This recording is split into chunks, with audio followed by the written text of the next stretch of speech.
Passionnés créateurs, bonjour à vous. On se retrouve aujourd'hui pour une nouvelle vidéo dans laquelle je souhaite tout simplement vous présenter la Happy Cut de Artemio que j'ai acheté il y a un petit moment maintenant. J'essaierai de vous remettre le haul dans le petit i si jamais je le retrouve, sinon n'hésitez pas à fouiner sur ma chaîne. En discutant avec tout simplement vous sur Facebook, je me suis rendu compte après plusieurs discussions qu'en fait je n'avais jamais présenté la machine de découpe manuelle que j'utilise surtout dans les vidéos faites main le vendredi, et du coup je me suis dit que j'allais la présenter tout simplement aujourd'hui. Je ne sais absolument pas pourquoi je ne l'ai pas présentée à l'époque. Je me suis sûrement dit que je voulais d'abord l'essayer, voir ce que ça valait avant de vous en parler, et finalement j'ai dû oublier parce qu'il faut savoir que j'ai une petite mémoire, donc ça a dû me passer par-ci par-là et finalement j'ai complètement oublié.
En parlant de ça, donc moi j'utilise la Artemio, donc la Happy Cut de Artemio, et ma mère utilise la Cut It All de Mademoiselle Toga tout simplement. Donc ce sont deux machines de découpe manuelle. N'hésitez pas à me dire si vous souhaitez une présentation sur la machine qu'utilise ma mère, voire même un comparatif des deux, car les deux machines sont assez ressemblantes. Cependant, il y a quelques petites choses qui diffèrent et c'est peut-être ça qui vous permettra aussi de choisir votre machine de découpe manuelle. À savoir que j'utilise évidemment plus la Scan & Cut, c'est vraiment un bijou que j'adore et que j'utilise très fréquemment. Cependant, je trouve que l'utilisation d'un die ou d'une plaque d'embossage a un autre charme par rapport à la Scan & Cut. Je trouve que c'est très joli quand on découpe un die, qu'il y ait les contours qui soient vraiment appuyés vu que ça a été pressé finalement, alors qu'avec la Scan & Cut, vous avez plus un résultat que vous pourriez obtenir au cutter, même si elle est plus fine et qu'elle a une meilleure netteté que la main, ça n'empêche pas que ça en reste une découpe au cutter. Le die c'est vraiment particulier et les classeurs d'embossage c'est pareil. Je trouve que ça a un certain charme et surtout ça a une certaine visibilité que vous n'aurez pas à la main ou avec la Scan & Cut pour le kit d'embossage par exemple. C'est pour cela qu'à l'époque je m'étais tout simplement acheté la machine de découpe pas très chère de chez Action, parce que je voulais avoir le loisir, vu que j'arrêtais pas de piquer celle de ma mère, je voulais avoir le loisir de pouvoir utiliser une à moi et surtout que je me sente un peu plus libre de l'abîmer pour les vidéos, vu que je fais quand même une vidéo par semaine le vendredi qui est consacrée aux faits main et que je savais qu'avec une machine de ce genre j'allais souvent les utiliser. Je ne voulais pas abîmer les plaques de ma mère. Donc voilà, je m'étais acheté celle d'Action et après plusieurs jours, semaines d'utilisation, je me suis rendu compte que ce n'était absolument pas ce que je désirais, tout simplement parce qu'elle n'était pas assez réglable. La machine d'Action, au même titre que la Big Shot, ne fonctionne pas sur le principe d'une molette comme on peut les retrouver juste ici et dont je vous parlerai tout à l'heure, mais elle fonctionne sur un système de plaques, c'est-à-dire que plus il y a de plaques, plus l'objet que vous voulez utiliser est fin, et moins il y a de plaques, plus l'objet que vous voulez utiliser est épais. Donc par exemple, il y aura plus de plaques si vous utilisez un die et moins de plaques si vous utilisez un classeur d'embossage. Je ne peux absolument pas vous donner mon avis sur une Big Shot parce que je n'ai jamais utilisé ce genre de produit, donc je vous dis surtout mon avis par rapport à la machine d'Action. Elle ne me convenait pas tout simplement parce qu'elle n'était pas assez réglable comme je vous l'ai dit, et donc la moitié des die que je souhaitais utiliser était soit parfait, donc une belle découpe, soit ne découpait pas assez. Il fallait que je joue avec des tapis silicone. Je vous avais fait une vidéo d'ailleurs de petites astuces avec la machine que j'essaierai aussi, mais là ça fait beaucoup de choses à réfléchir. J'essaierai de vous le mettre dans le petit i ici. Alors c'est vrai que c'était plutôt utile, je pouvais faire beaucoup de choses avec ces petites mousses silicone, mais ça n'empêchait pas que je n'avais pas assez d'utilisation avec. La moitié des die n'étaient pas compatibles. Il fallait à chaque fois que je sache s'il fallait une seule feuille en plus ou une plaque silicone. Donc ça commençait à devenir embêtant et je me suis donc renseignée sur les machines de découpe qui coûtent un peu plus cher, mais qui m'intéressaient un peu plus, c'est-à-dire avec une molette qui permet de régler les rouleaux. Il n'y en a pas beaucoup sur le marché, évidemment, c'est plus du type Big Shot. J'ai très peu trouvé des rouleaux réglables. Il y avait la Mademoiselle Toga, mais je souhaitais pas avoir la même machine que ma mère.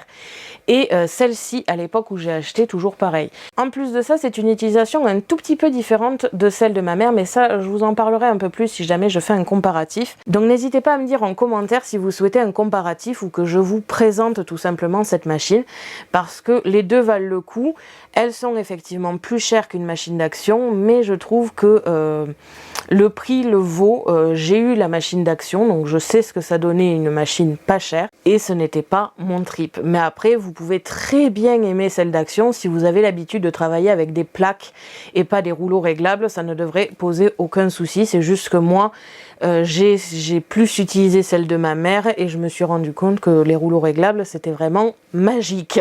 La machine est donc livrée avec un petit manuel d'utilisation, 2 plaques, une plaque blanche épaisse comme vous pouvez le voir, et comme c'est écrit dessus, ce n'est pas fait pour découper dessus, et une plaque très fine comme vous pouvez le voir ici, grise, sur laquelle on doit découper, et d'ailleurs on peut facilement voir que j'ai pas mal découpé avec.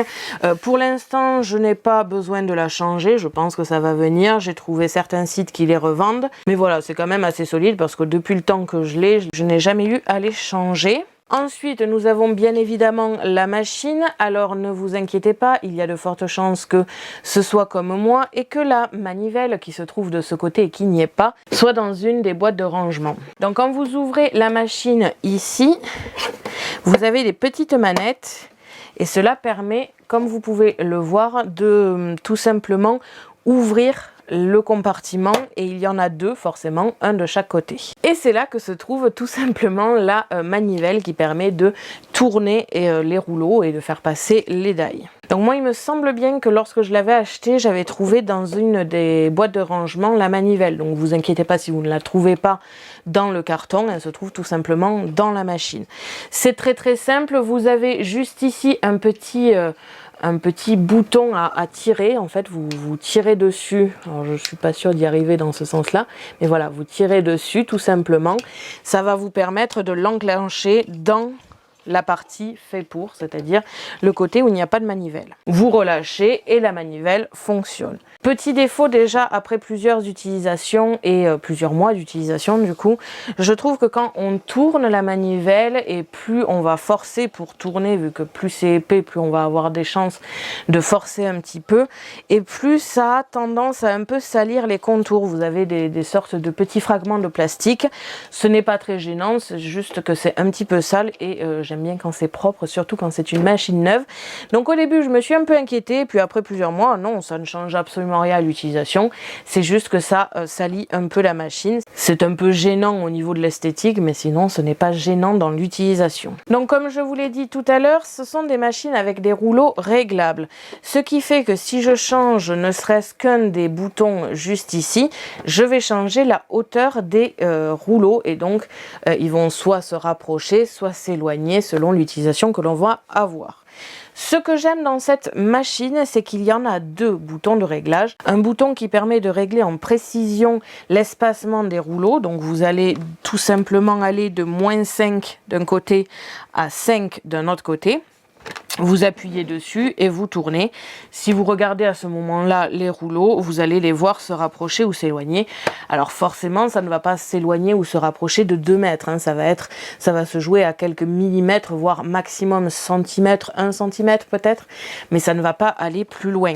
Donc ne vous inquiétez pas si vous ne le voyez pas beaucoup bouger, c'est tout à fait normal. Et nous avons ici une deuxième molette de réglage. Et là, je trouve que c'est d'ailleurs un des gros avantages de cette machine, c'est qu'on peut choisir le type de choses que l'on veut faire. Vous avez donc un premier die cut, un second au milieu ici letterpress ou 2D emboss, et enfin un troisième juste ici 3D emboss.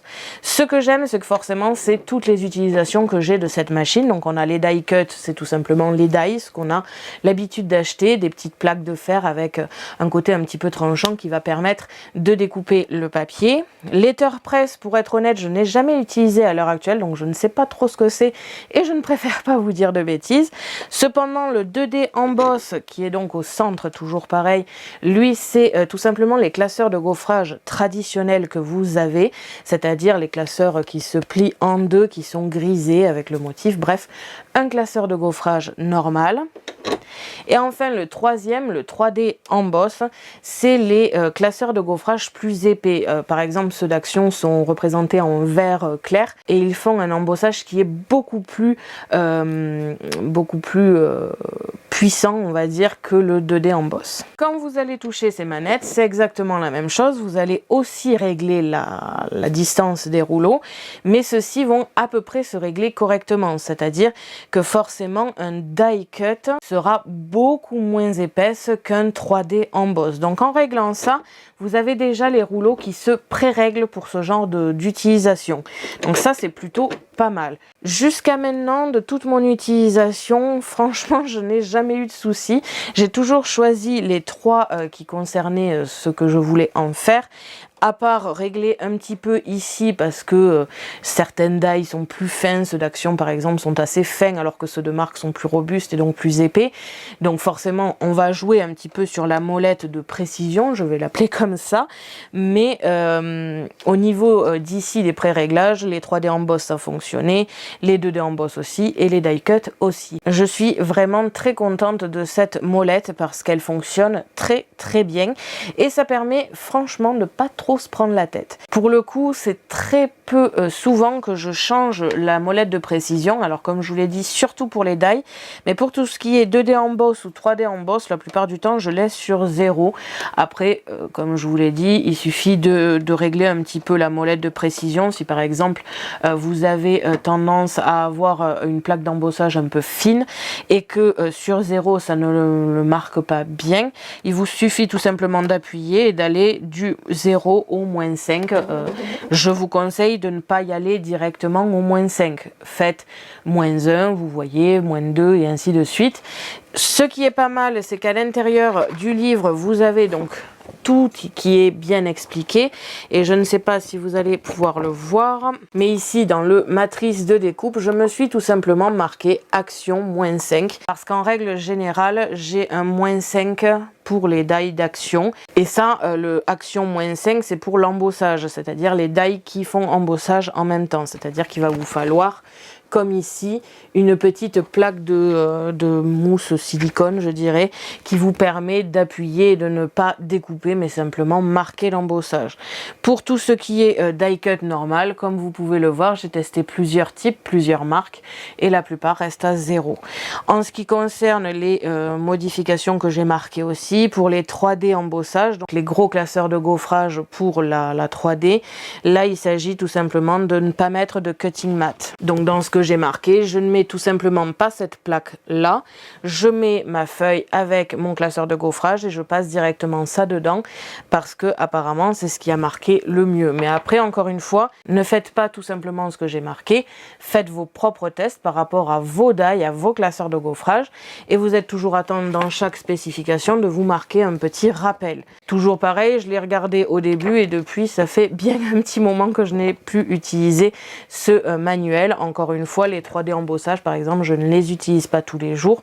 Donc il y a de fortes chances que quand j'en ai besoin, je regarde mon petit mode d'emploi. Personnellement, je n'ai toujours utilisé que du papier, les classeurs de gaufrage. J'ai essayé tous les papiers que j'avais, du papier de chez Action, du papier de marque de loisirs créatifs, les papiers de mon frère d'imprimerie, donc d'une autre qualité aussi. Donc j'ai essayé tout un tas de choses. Il y a des papiers qui fonctionnent mieux que d'autres forcément, mais ça se passera pareil pour toutes les machines de découpe, quelle que soit la machine que vous utilisez. Et toujours pareil, par exemple pour de l'embossage, faites ça plutôt sur du papier uni plutôt que sur un papier ultra décoré, parce que vous n'allez pas voir du tout le motif embossé. Mais ça, comme je vous l'ai dit, ce sont des spécificités que vous allez apprendre au fur et à mesure, mais pas par rapport à cette machine. C'est toutes les machines de découpe auront ce problème. Donc voilà ce qui est livré dans la machine. Alors je ne sais plus s'il y avait des die.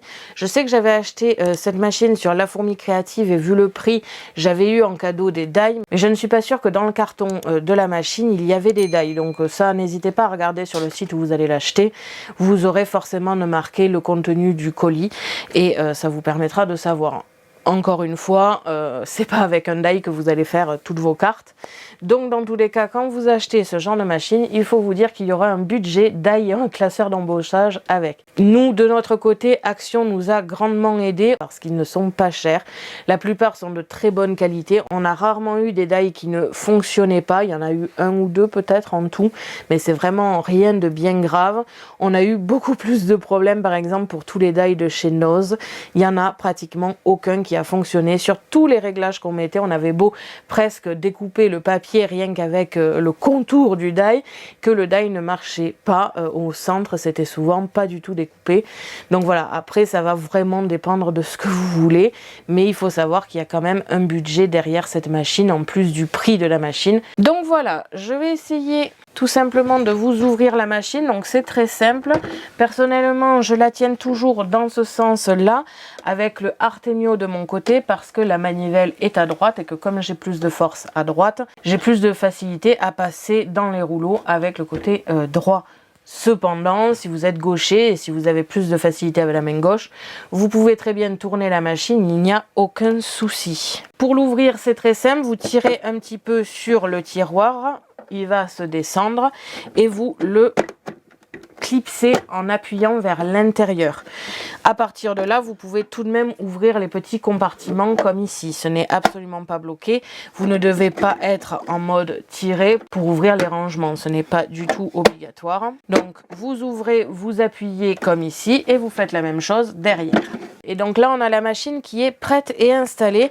Comme je vous ai dit, la manivelle, c'est très simple. Il suffit de l'enlever avec le petit loquet ici et de la mettre de la même manière. Ce que je fais personnellement, au vu du rangement que j'ai ici, je retire ici la manivelle, je la place dans le compartiment, je referme et la machine est entièrement pliée et remise à sa place. L'avantage des espaces de rangement, c'est que vous pouvez donc y ranger par exemple vos die que vous préférez et que vous utilisez régulièrement. Si par exemple vous utilisez souvent des die carrés, ronds et compagnie, vous pouvez vous garder des modèles là-dedans et c'est beaucoup plus pratique. Encore une fois, nous ce n'est pas ce que l'on fait, tout simplement parce que nous sommes deux dans l'atelier et nous avons toutes les deux une machine de découpe et les die sont, on va dire, centralisés dans des classeurs et on peut les utiliser toutes les deux. Mais dans l'idée, vous pouvez très bien utiliser les espaces de rangement pour y mettre des die. Des classeurs d'embossage, pour être honnête, je pense qu'il y en a un ou deux qui passent, mais pas plus. Et après, vous pouvez aussi stocker des chutes de papier, par exemple. Donc je vois ici que si je mets sur die, le rouleau d'en haut est plus bas. Et plus je vais monter, plus le rouleau d'en haut va monter tout simplement. Et au niveau de la molette de précision, comme je vais l'appeler, donc du 5 au moins 5, c'est cette fois-ci le rouleau du bas qui va jouer plus ou moins. Donc comme je vous ai dit, je crois que la molette du bas varie surtout sur quelques millimètres. Oui, c'est bien ça, ça joue pas sur 1 cm.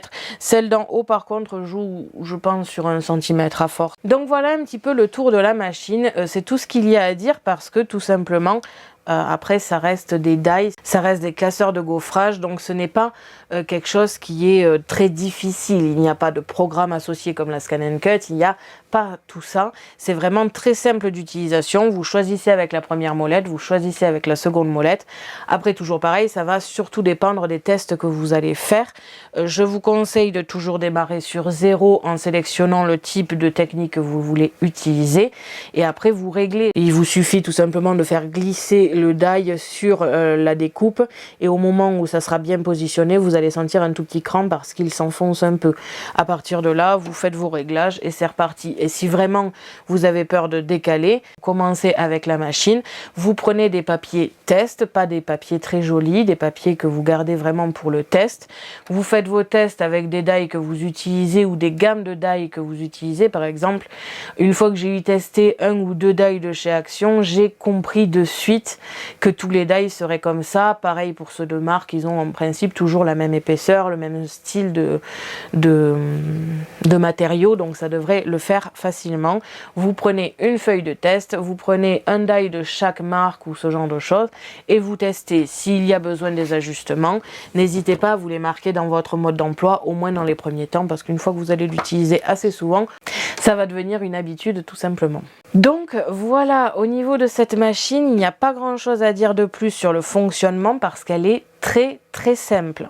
Par rapport au fait que j'ai une Scan & Cut, je trouve que c'est un bon complément. Il y a des fois une découpe de cercle, tout simplement. Il est rare quand j'allume la machine juste pour ça. Je vais tout simplement utiliser la machine de découpe. Il y a vraiment que si je souhaite un cercle d'une taille bien particulière pour un sujet bien particulier, que je vais utiliser la Scan & Cut parce que là, je peux choisir la taille que je veux. Alors que sur les machines de découpe, vous allez ni pouvoir choisir le motif, ni la taille. C'est ce que vous achetez en die. Si le die vous plaît, vous pouvez le faire en 2 minutes chrono et c'est réglé. Ça, c'est vraiment un gros avantage.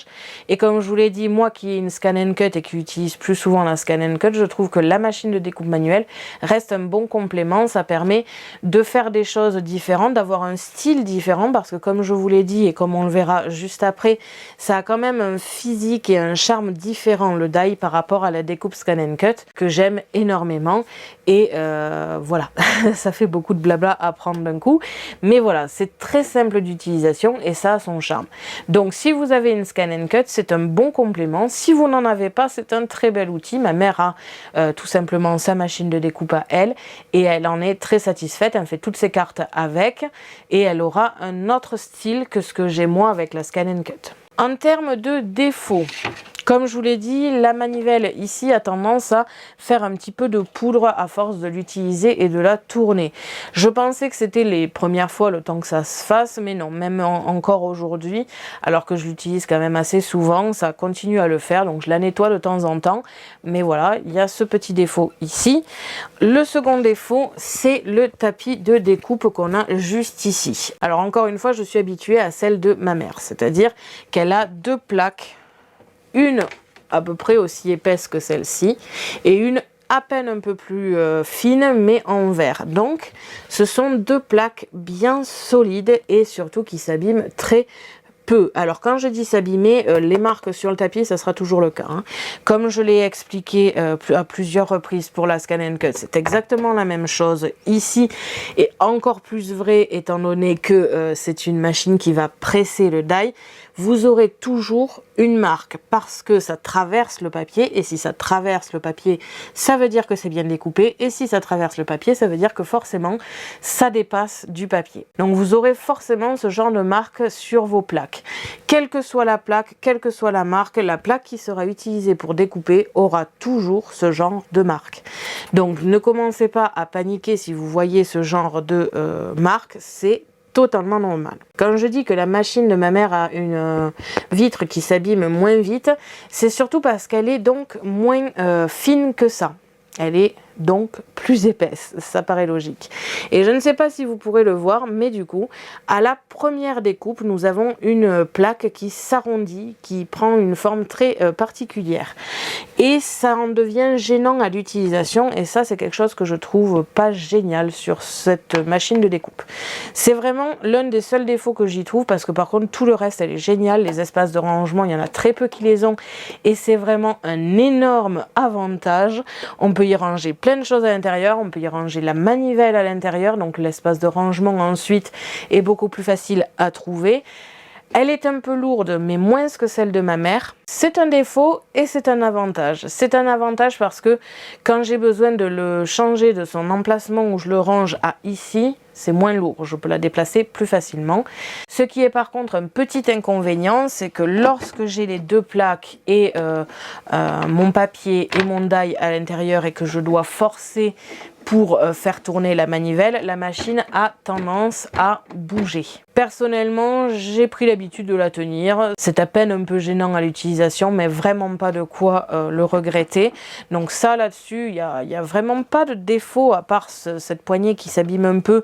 Et cette plaque, je la trouve géniale. Vous avez deux plaques. Une qui va servir à découper et l'autre qui sert à faire l'épaisseur. La plupart du temps, on vous dit de mettre le die à l'envers, donc qui doit découper vers le haut, le papier par-dessus, l'autre plaque et le passer dans la machine.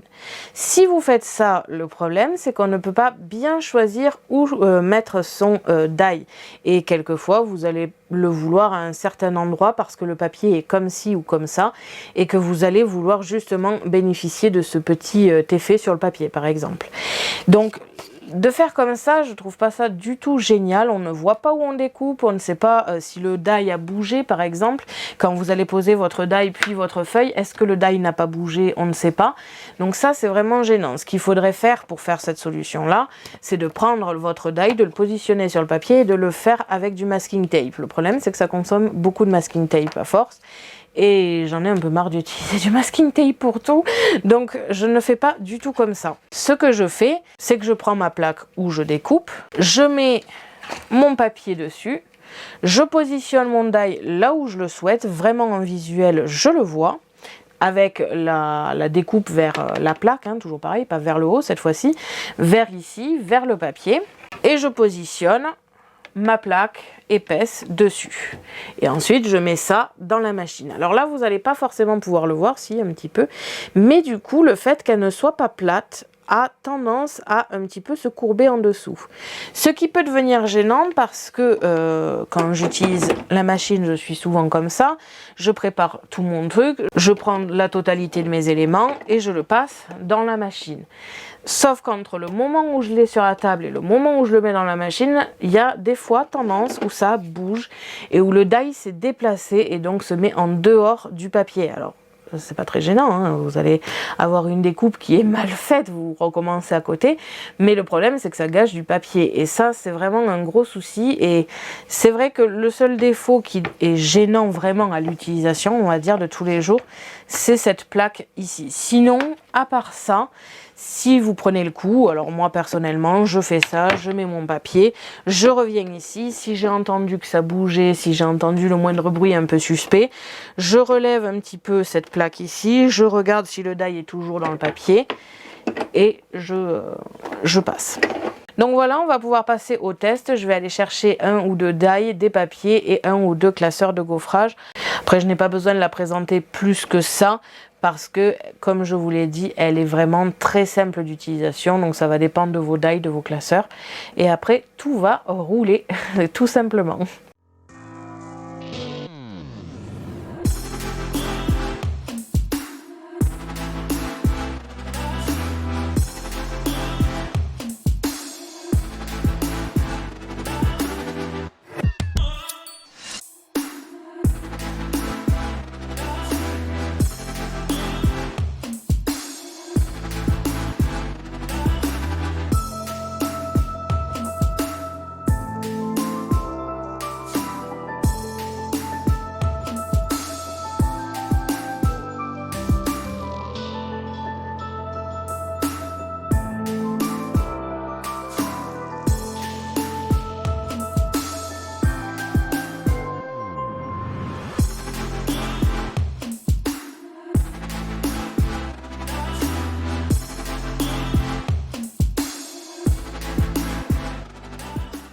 Donc voilà en termes d'utilisation ce que l'on peut avoir. On a ici une première découpe tout simplement fait avec le die de chez Action, qui est vraiment trop joli et qui peut faire très sympathique sur un devant de carte. Et enfin tout ce qui est embossage comme ici.